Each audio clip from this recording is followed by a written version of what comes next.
ফলত মুসলমান অঞ্চলে না গিয়ে তারা একটু হিন্দু পাড়ায় আসুন। তো আমাদের মতো হিন্দু পাড়ায় আসতে বলবো, যেখানে কিন্তু প্রচুর রোহিঙ্গা বসবাস করছে, চায়ের দোকানে ধরা পড়ছে, কলে কারখানায় রাস্তায় ঘাটে ভর্তি রোহিঙ্গা। তো তারা যেন একটু হিন্দু পাড়ায় আসেন। এবং এই যে আমি একটা দুর্দান্ত খবর বার করে ফেলবো যে আসলেই এরা অবৈধ, এই ধরনের একটা উল্লাস, পৈশাচিক একটা উল্লাস মানুষের মাথার মধ্যে কাজ করার পেছনে এই ধরনের একটা প্রভোকেশন কাজ করছে, এটা কোনো অবস্থাতেই কাম্য নয়। তো সাংবাদিকরা মাঝে মাঝে শিয়াল বা ফেউয়ের মতো পেছনে লেগে থাকে, ওটা তার কাজ নয়। তারা প্রশ্ন করার কে, তারা কাগজ দেখানোর কে, তাহলে সার করছেন কেন? কিছু মিডিয়া তারা দেখবেন একদম নির্দিষ্টভাবে একটা রাজনৈতিক দলের কাছ থেকে পয়সা নিয়ে তারা একদম পেড মিডিয়া যাকে বলে তারা খবর করে, আমরা সেটা সামনে দেখতে পাচ্ছি। তারা যেটা অভিযোগ করছে এখান থেকে ওই রোহিঙ্গা ঢুকে পড়ছে, এখান থেকে এই লোকগুলো বাংলাদেশে চলে যাচ্ছে। দেখুন, যারা অনুপ্রবেশকারী তারা তো বায়বীয় পদার্থ না, তারা যদি ঢুকে থাকে কিন্তু আমাদের বর্ডার টপকেই তারা এসছে, এবং তারা যদি বেরিয়েও যায় কিন্তু বর্ডার দিয়েই বেরিয়ে যাবে, তারা কিন্তু আকাশে মিলিয়ে যাবে না, কিংবা মিস্টার ইন্ডিয়ার ঘড়ি পরে অদৃশ্য হয়ে চলে যাবে না, কিংবা মাটির তলায় সুড়ঙ্গ খুঁড়ে চলে যাবে না, তারা কিন্তু আমাদের দেশের মধ্যে দিয়েই এসছে।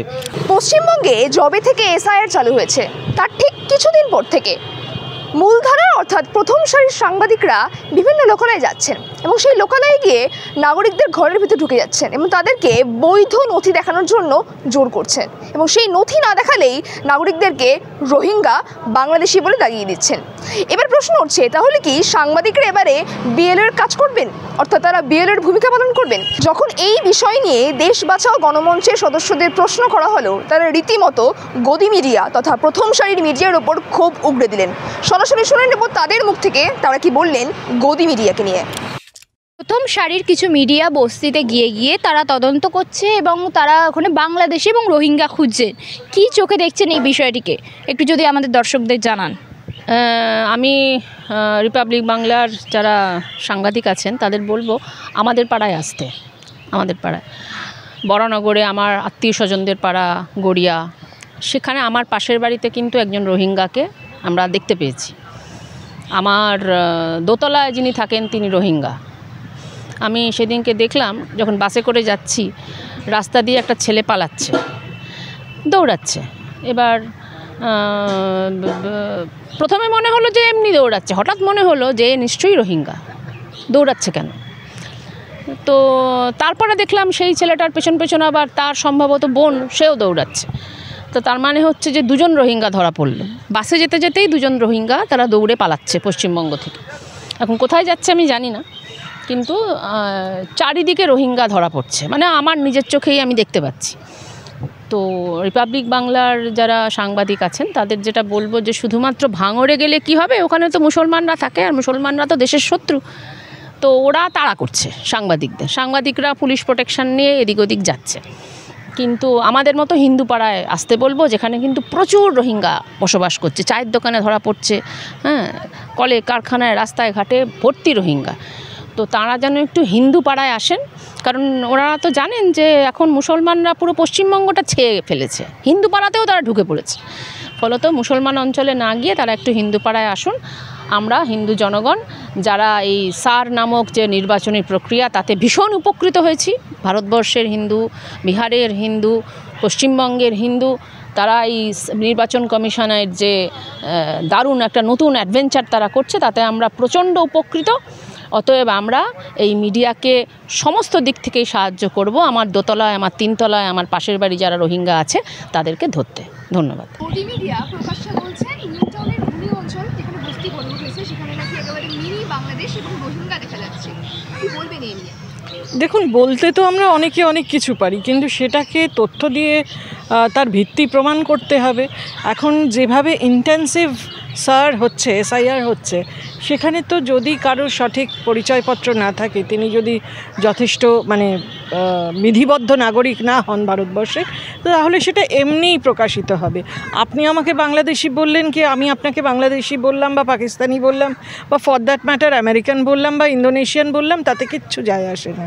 যদি যারা বৈধ ভোটার, যারা এদেশের বৈধ নাগরিক, তাদের আড়ালে অনেক কিছু বলা যেতে পারে, কিন্তু যদি তাদের হাতে বৈধ কাগজপত্র থাকে, তারা যে প্রতিষ্ঠিত, তার যে ইতিহাস যদি থাকে, তাদের বাবা মার ইতিহাস, যে লিস্ট অফ ডকুমেন্টসের কথা বলা হয়েছে, তারপরে শুধু নামের ভিত্তিতেই তারা বাংলাদেশি এরকম দেগে দেওয়া, বিশেষ করে আমি মনে করি যে সাম্প্রদায়িকতাকে ইন্ধন দেওয়া এবং মানুষে মানুষে বিভেদ বাড়িয়ে তোলা, মানুষকে ভুল বোঝানোর একটা প্রচেষ্টা মাত্র।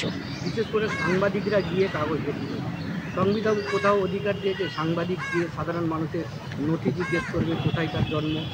দেখুন, যদি আমাকে জিজ্ঞাসা করেন তাহলে সেই অর্থে যদি কারোর মনে হয় সচেতন নাগরিক হিসেবে, সেই প্রশ্ন একজন আরেকজনকে করতেই পারেন, কিন্তু আমি এই প্রশ্নটা যদি আপনাকে করি তাহলেই ধরে নিতে হবে যে আমি আপনার সম্পর্কে সন্দিহান।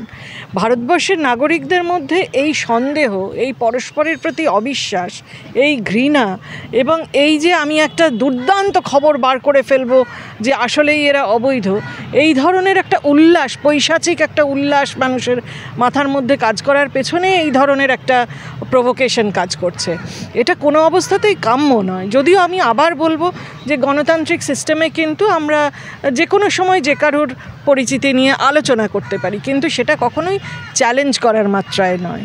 সমস্যা হয়ে গেছে জানেন তো, অজিত ডোভালের ভিডিও দেখে, অক্ষয় কুমারের সিনেমা দেখে সবাই ভাবছে যে তারাই সিবিআই, তারাই ইডি। তো দেখুন, সাংবাদিকের কাজ প্রশ্ন করা, তার এখনও অবধি তার এরকম কোনো অধিকার নেই অন্যের কোনো কার্ড দেখতে চাওয়া। বা এটাও আমি খুব বিনীতভাবে মনে করিয়ে দিই, যদি কেউ বলেন যে আমি তোমার প্রশ্নের উত্তর দেব না, তাহলে সেটারও বিষয়ে মানে কোনো জোর করার অধিকার নেই। আমি দেখি আজকাল সাংবাদিকরা মাঝে মাঝেই আমার খুব বলতে খারাপ লাগছে শব্দটা ব্যবহার করতে, সাংবাদিকরা মাঝে মাঝে শিয়াল বা ফেউয়ের মতো পেছনে লেগে থাকে। ওটা তার কাজ নয়। সাংবাদিকের পেশার যেমন একটা সম্মান আছে, তেমনি যে ব্যক্তিটি উত্তর দিচ্ছেন, সে পুরুষ হন বা মহিলা হন, তারও একটা সম্মান আছে। আমরা কারো ব্যক্তিগত স্বাধীনতায় হস্তক্ষেপ করতে পারি না। আমি খুব বিনীতভাবে বলি, এরা যেসব দেশের উদাহরণ দেয়, যদি আমেরিকা বা ইংল্যান্ড হতো, ধরুন প্রিন্সেস ডায়ানার ক্ষেত্রেই যারা প্রিন্সেস ডায়ানাকে ধাওয়া করত, বা আজকাল এমনকি সাধারণ মানুষকেও যারা ধাওয়া করেন, তাদেরকে যদি কেউ পাল্টা মামলা করে, তাদের বিরুদ্ধে আইনানুগ ব্যবস্থা নেওয়া হয়। আমি আবারও বলছি, সাংবাদিকের যেমন প্রশ্ন করার অধিকার আছে, কারো প্রশ্নের জবাব না দেওয়ার অধিকার আছে। কিন্তু দুঃখের বিষয়, আমাদের দেশের বেশ কিছু মিডিয়ার এরকম ধারণা হয়ে গেছে তারাই অজিত ডোভাল, তারাই অক্ষয় কুমার, তারা আরও কে আমি ঠিক জানি না। তো সেটা হলে খুব সমস্যা। তারা যদি একই সঙ্গে ইডি সিবিআই এর অফিসার হয়ে যায়, তাহলে তো ইডি সিবিআই আর রাখা হয়েছে কেন? তাহলে পুরোটাই ওই অক্ষয় কুমারের সিনেমা ছিল স্পেশাল 26-এর মতো জালি লোকদের দিয়ে ভরে দেওয়া উচিত। দাদা শুধু তাই না, তাদেরকে জোরপূর্বক জোর করা হচ্ছে, কাগজ দেখাতে বাধ্য করছে। তারা প্রশ্ন করার কে, তারা কাগজ দেখানোর কে? তাহলে সার করছেন কেন? যদি ইউটিউবাররা সারে নির্বাচন কমিশন হয়, তাহলে নির্বাচন কমিশন তুলে দিন। নয় একটা কাজ করুন, যে সমস্ত ইউটিউবারদেরকে নির্বাচন কমিশনে বসিয়ে দিন, জ্ঞানেশ কুমারের জায়গায় ইউটিউবাররা থাকবে, যে তারাই যে যাচাই করবে কাগজ। আর যদি জ্ঞানেশ কুমার থাকেন, তাহলে ইউটিউবাররা কেন করছেন? দুটো কখনো সম্পূরক বা পরিপূরক হতে পারে না। দাদা আজকে বসিরহাট স্টেশনে পোস্টার করেছে যে যত অনুপরিবেশ আছে তারা বেরিয়ে যেতে বলছে। আমি জানি না কেন বলছেন, এগুলো উন্মাদের প্রলাপ। ভারতবর্ষের সংবিধান ঠিক করবে যে কারা ভারতবর্ষে থাকবে, কারা ভারতবর্ষে থাকবে না। আর আবার আমি খুব বিনীতভাবে একটা কথা বলি, যারা সংখ্যালঘুদের নিশানা করছেন, তাদের এটা দেখা উচিত, শিক্ষিত হলে দেখা উচিত। শুভেন্দু অধিকারী দেখা উচিত। শুভেন্দু অধিকারী তো নিজেকে বলেছিলেন মোদির ছেলে, আর বলেছিলেন যে মোদির বন্ধু হচ্ছে ডোনাল্ড ট্রাম্প। তো ডোনাল্ড ট্রাম্প কীভাবে জোহরাম মামদানির কাছে, একজন মুসলমান, ভারতীয় বংশোদ্ভূত মুসলমান, তার কাছে নিউ ইয়র্কের নির্বাচনে হেরেছেন। পৃথিবীতে গায়ের জোরে চাপিয়ে দিয়ে কিছু হয় না। জোহরাম মামদানি প্রমাণ করেছেন, 2026-এ পশ্চিমবঙ্গের বিধানসভা নির্বাচন প্রমাণ করবে। জ্ঞানেশ কুমার জ্ঞান ছাড়া আর কিছু দেননি, হয়তো কিছু আপাতত এনুমারেশন ফর্ম দিলেন। আগের যিনি নির্বাচন কমিশনার ছিলেন, তিনি রাত্রিবেলার দিকে শায়রি লিখতেন, জ্ঞানেশ কুমার দিনের বেলা জ্ঞান দেন, আর কিছু অবদান নেই। এই যে বস্তি থেকে বিভিন্ন আধার কার্ড এবং অন্যান্য নথি, যেগুলো জরুরি নথি, সেগুলি পড়ে থাকতে দেখা যাচ্ছেন, কেন বা কী কারণ? আমি জানি না কেন পড়ে থাকছে, কিন্তু সেগুলো দেখার কাজ অন্তত সাংবাদিকদের। দাদা দেখা যাচ্ছে যে এসআইআর যে ফর্ম রয়েছে, সেই ফর্মে 2টো পেজ থাকার কথা, কিন্তু অনেক জায়গায় দেখা যাচ্ছে বিএলওরা একটা পেজ দিচ্ছে, এবং তাদেরকে যখন বলা হচ্ছে 2 নম্বর পেজ কথায়, তারা এমন ভঙ্গি দেখাচ্ছেন যেন 2 নম্বর পেজ বলে কিছু হয় না। দেখুন, তার ক্ষেত্রেও সহজ উপায় আছে। ভারতবর্ষের সংবিধান অনুযায়ী আপনি ইন্টারনেট থেকে ডাউনলোড করে নিতে পারেন। বিএলওরা কোনো ঈশ্বর প্রেরিত কোনো জিনিস নন। যদি আপনি ঈশ্বরে বিশ্বাস করেন, বিএলওরা ভারতবর্ষের সংবিধান অনুযায়ী তাদের কাজ করতে হবে। দ্বিতীয় পেজ তাদের দেখাতেই হবে, যদি কেউ দেখতে চায় সে ইন্টারনেট থেকে ডাউনলোড করে নিতে পারে। বাড়ি বাড়ি গলা অবধি টাকা পেয়েছে, সে এটা টাকা পেয়েছে এটা প্রমাণ করার জন্য যে রোহিঙ্গা আর বাংলাদেশিতে ভরে গেছে। এবারে তারা প্রমাণ করতে পারছে না। এখনও পর্যন্ত রিপাবলিক টিভি, যার পেছনে হাজার হাজার কোটি টাকা খরচ করা হয়েছে, আরও যে মিডিয়া হাউস আছে যারা বিজেপির দালালি করে, তারা যে হাজার হাজার কোটি টাকা পেয়েছে, তারা কোথাও এটা প্রমাণ করতে পারছে না যে রোহিঙ্গা এবং এই অনুপ্রবেশকারীরা ভর্তি হয়ে গেছে। আজকে সাধারণ মানুষের পেছনে ক্যামেরা নিয়ে তাড়া করা, এগুলো তো অসভ্যতাম। আজকে যদি সাধারণ একটা ছেলে বা মেয়ে রাস্তায়, আমি যদি একটা মহিলার পেছনে আমি যে ক্যামেরা নিয়ে ছুটি, সে আমার নামে তো একটা কেস করে দেবে। এটা তো আমাদের রাইট টু প্রাইভেসি। আমি কাকে মুখ দেখাবো, কার কাছে আমি কথা বলবো, কি বিষয়ে বলবো, এটা তো আমার রাইট টু প্রাইভেসির মধ্যে আসে। এটা কি সভ্য রাষ্ট্রে, সভ্য দেশ, এটা কি সম্ভব বা এটা কি হওয়া উচিত? যেখানে একজনের নামে হট করে দেয় ক্যামেরা নিয়ে ধরে। অনেকে গৃহবধূ, তারা ক্যামেরার সামনে আসতে চায় না। কেন আসবো আমি, কেন আসবো?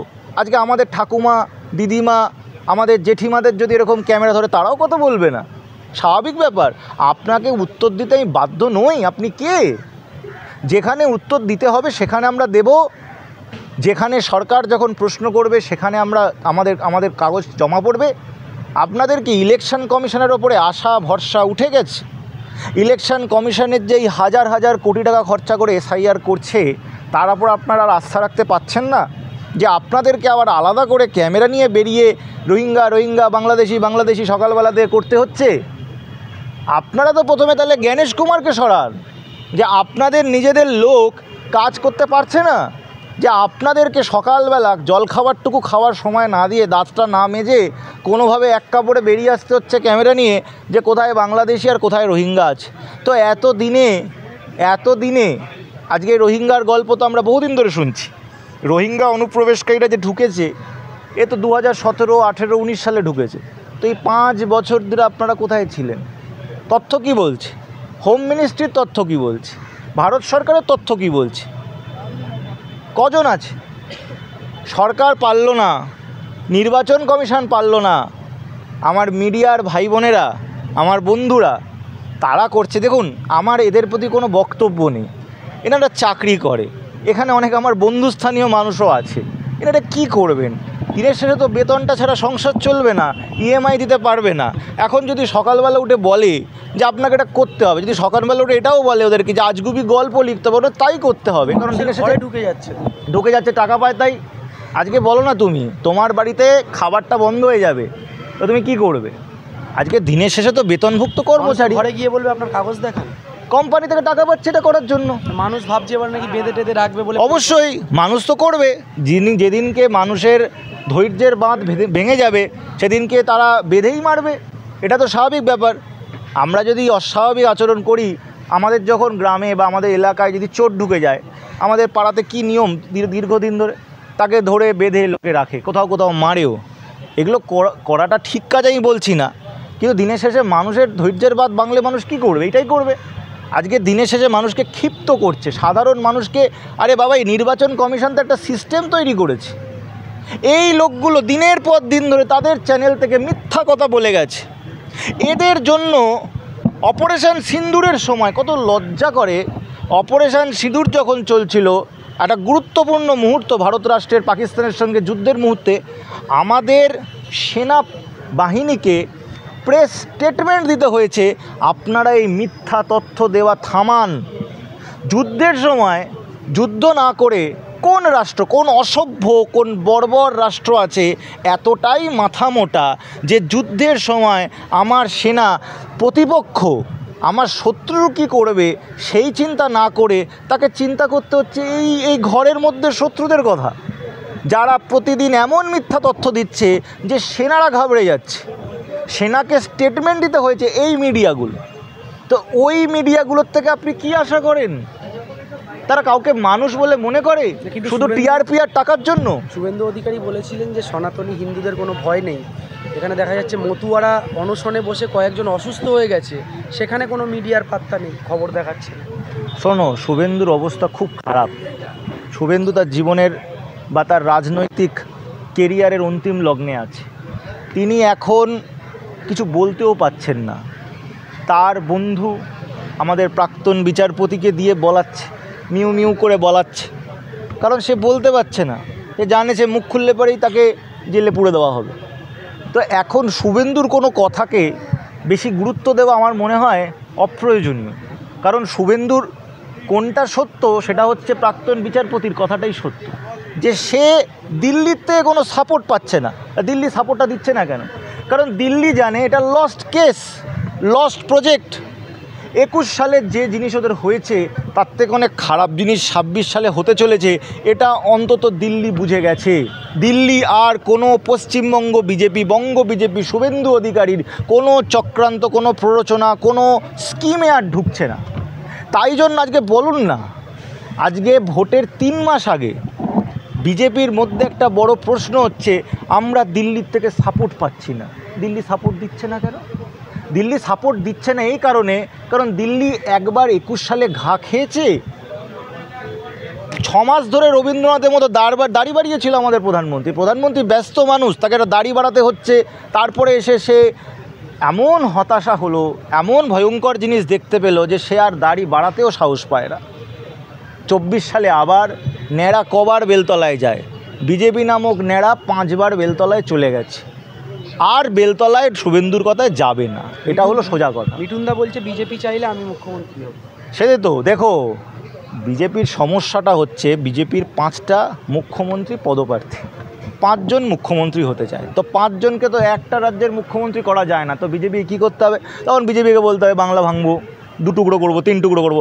আগে দিয়ে আজকে বলছে মিঠুন আমিও মুখ্যমন্ত্রী হবো, 5 টুকরো করবো। কালকে আরেকজন বলবে 6 টুকরো করবো। প্রত্যেকটা টুকরোর একটা করে মুখ্যমন্ত্রী, ঠিক আছে?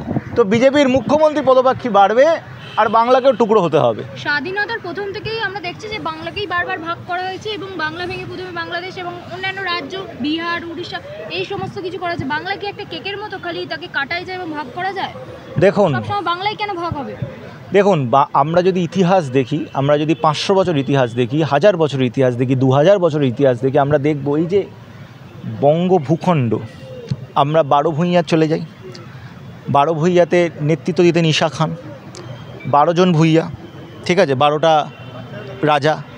তার মধ্যে একটা হিন্দু রাজাও আছে, তার মধ্যে মুসলমান রাজাও আছে। মুঘলদের সঙ্গে কিন্তু বরাবর যুদ্ধ হতো। মুঘলরা কিন্তু কোনোভাবে বাংলাকে দমাতে পারেনি। এদিকেও মুসলমান ছিল, ওদিকেও মুসলমান ছিল, ঠিক আছে। আপনি তার পরবর্তী রাজনীতিতে আসুন, ইতিহাসে দেখুন, আপনি সব সময় দেখবেন যে দিল্লি কেন্দ্রিক যে ক্ষমতা, তারা এই বাংলা বলে জায়গাটাকে দখল করার চেষ্টা করেছে এবং ব্যর্থ হয়েছে। আজকে এই দিল্লির মসনদে বসে আছে বিজেপি, আরএসএস, এবং তারাও একই জিনিস করে চলেছে যে বাংলাকে যে কোনো ভাঙতে যখন আমি পারবো না, জিততে যখন আমি পারবো না, আমি ভাঙবো। বিভিন্ন ছলে বলে কৌশলে সারাক্ষণ ধরে সেই জিনিস চলছে বিভিন্ন রকমভাবে। এই বঙ্গভূমি কখনো দিল্লি সাম্রাজ্যবাদ, হিন্দি সাম্রাজ্যবাদের দাসত্ব মানে না। এটা হাজার হাজার বছরের ইতিহাস বলছে। তো বিজেপি বিভিন্নভাবে চক্রান্ত করছে। প্রথমে মনীষীদেরকে ক্ষতি করো, বিদ্যাসাগরের মূর্তি ভাঙো, রবীন্দ্রনাথ বঙ্কিমচন্দ্রের মধ্যে ঝামেলা লাগাও, সূর্য সেনকে বলো বাংলাদেশি আতঙ্কবাদী, সুভাষচন্দ্র বসুকে বলেছিল বিজেপির বিধায়ক যে সে একজন জঙ্গি, এগুলো করো। রবীন্দ্রনাথকে বারবার আক্রমণ করো। রবীন্দ্রনাথের গান, যে গান 1905 সালে বঙ্গভঙ্গের সময় লেখা হয়েছে, সেই গান গাওয়ার জন্য নাকি একজনকে রাষ্ট্রদ্রোহিতার কেস দেওয়া হয়েছে। সেই গান আবার প্রধানমন্ত্রী বাংলা এসে গাইছে, তখন কোনো সমস্যা নেই, ভোট চাওয়ার জন্য। তো এইটা থেকে তো একটা জিনিস স্পষ্ট যে এই লড়াইটা শুধুমাত্র দুটো পার্টির রাজনৈতিক ভোটের লড়াই নয়। ভোটের লড়াই হলে দিল্লির চিত্তরঞ্জন পার্কের মার্কেটে কখনো মাছ খাওয়া বন্ধ করতো না। সেখানে তো মাছওয়ালা তো তৃণমূল পার্টি করে না, বা ওখানে তো ভোটে দাঁড়াতো না, ঠিক আছে। এটা তৃণমূল বিজেপির লড়াইটা নয়, এটা হলো দিল্লির শক্তি বাংলাকে দখল করার লড়াই। এবং বাংলার মানুষ এই খেলা 1000 বছর ধরে দেখেছে, তাদেরকে একটাকেও বিশ্বাস করে না, 26-এও করবে না। এখন এসআইআর যে ব্যাপারটা হচ্ছে সেলফ ডিক্লারেশন, যে এনুমারেশন ফর্মটা দিয়েছে ওখানে দেখুন তলায় ছোট্ট করে লেখা আছে ফিল্ড বাই ইলেক্টর, মানে নির্বাচক সেটা ফিল আপ করবে। এখন সবাই তো সেই ফর্মটা ফিল আপ করা সম্ভব না। দেশের মধ্যে দেখবেন 30% মানুষ তারা এই আঙুলের ছাপ দিয়ে নিজের পরিচয় বহন করে, তারা নিজের নামটুকুও লিখতে পারে না। সেখানে আরও 20% মানুষ হয়তো ওই স্বাক্ষর নিজের নামটা লিখতে পারে, তাতে তো সাক্ষরতার প্রমাণ হয় না। কিন্তু যে এনুমারেশন ফর্মটা তাদেরকে বুঝতে হবে, জানতে হবে, সেখানে সহযোগিতা করবে বিএলওরা সেখানে, এবং রাজনৈতিক BLA 1 BLA 2 তারাও সহযোগিতা করতে পারে। কিন্তু আমরা তো ঘরপোড়া গরু, সিঁদুরে মেঘ দিলে ভয় পাই। আমরা কিছুদিন আগে বিহারে যে ইলেকশন হয়েছে সেখানে অনেক রকম কাজকর্ম আমরা দেখেছি, দেখে আমাদের স্বচ্ছতার জায়গাটাতেও আমাদের প্রশ্নচিহ্ন হয়েছে। কিন্তু এখানে নির্বাচন ব্যবস্থা, নির্বাচন কমিশনার যেখানে নিয়োগটাই তো ঠিকঠাক হয় না, যেটা বর্তমানে আমরা দেখতে পাই চিফ জাস্টিস অফ ইন্ডিয়া যে তার ভোটাধিকার ছিল ইলেকশন কমিশন নিয়োগ করার, সেই অধিকারটা কিন্তু তারা হারিয়েছে।